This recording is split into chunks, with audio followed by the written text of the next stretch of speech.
বন্ধুরা, তো দেখতে পাচ্ছ এখানে দেখো জালের মধ্যে একটা কতখানি সাপ জড়িয়ে গেছে। যেহেতু সাপটা এখনো জ্যান্ত আছে, তো চেষ্টা করবো ওকে ছাড়ানোর জন্য। তো দেখো সাপটা জ্যান্ত আছে, বুঝতে পারছো, নড়ছে সাপটা। তো চলো ছাড়ানোর কাজ শুরু করা যাক। ওকে আস্তে করে ব্লেড দিয়ে কেটে বের করে দেওয়ার চেষ্টা করব।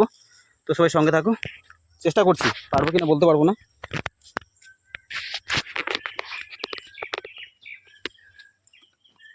হবে না হবে না, ছুরি হলে ভালো হতো। ছুরি ছিল তো বাড়িতে, এতে ছুরিটা নিয়ে এত ভাটবো কোন